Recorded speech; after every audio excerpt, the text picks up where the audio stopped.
Agora, às vezes as pessoas querem que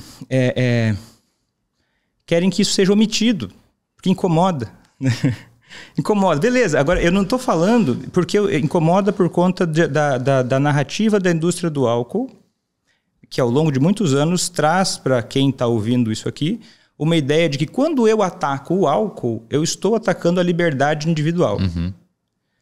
Mas que liberdade individual é essa que eu decido aquilo que eu vou fazer sem ter ideia da consequência? Uhum.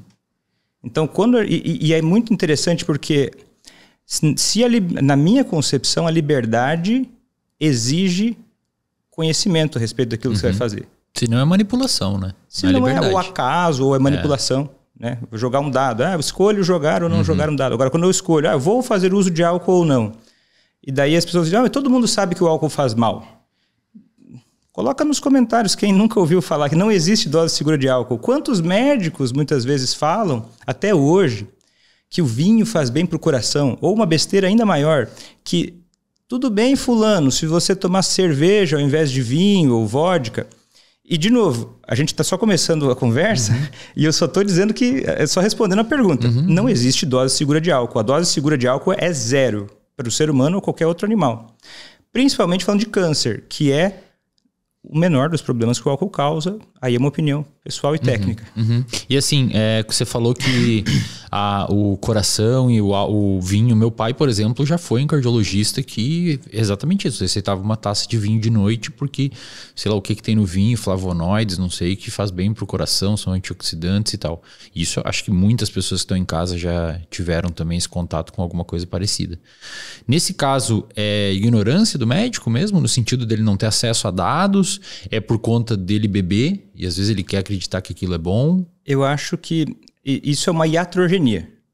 Na medida em que um cidadão comum falar sobre isso tem um peso. Um médico, ele tem uma responsabilidade sobre cada recomendação que ele dá. Essa é a razão pela qual, para dar uma orientação a alguém, eu preciso ter um registro, eu preciso ter um treinamento. Porque existe responsabilidade naquilo que o médico fala. Então, independente da razão, acho que a primeira coisa que a gente tem que definir com clareza é que isso é uma iatrogenia. O que é iatrogenia? Iatrogenia é um ato que um profissional da saúde faz que prejudica aquele paciente.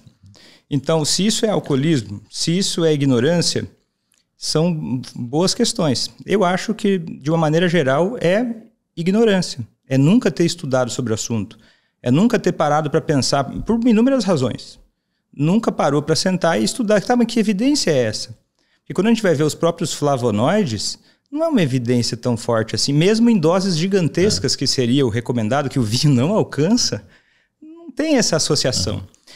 E aí, então, mas eu acredito que isso também, essa ignorância é parte de uma coisa maior que tem a ver com...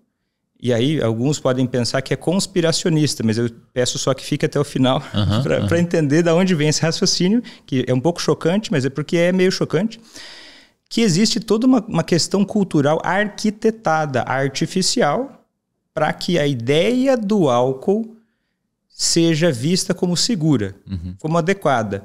E o mais chocante é, às vezes, até como benéfica, né? O que é um absoluto... absurdo, nunca foi comprovado isso. O médico, eu não me recordo o nome dele, é um cardiologista famoso que está vivo até hoje, que trouxe essa questão de que o álcool faria bem para o coração. Ele fez baseado em alguns estudos que tinham vieses que depois ele próprio corrigiu, porque a ciência serve para isso. Mas daí ninguém escuta correção, né? Não, ninguém escuta correção. Que é conveniente, né? O cara aceitar que o vinho faz bem pro coração. Afinal, ele tem liberdade para tomar o vinho sem culpa. Ele acredita que vai ter liberdade para tomar o vinho sem culpa. Ele vê outras pessoas fazendo isso. Existe uma ideia de que se o cara não tomar o vinho, não tomar o álcool, ele é um idiota, é um fraco, ele não aproveita a vida. Exatamente. A gente vai chegar lá. O que você comentou, dose baixa, moderada e alta? Como que a gente poderia classificar para quem está em casa ouvindo... do ponto de vista prático, o que é uma dose baixa, moderada e alta? Tá.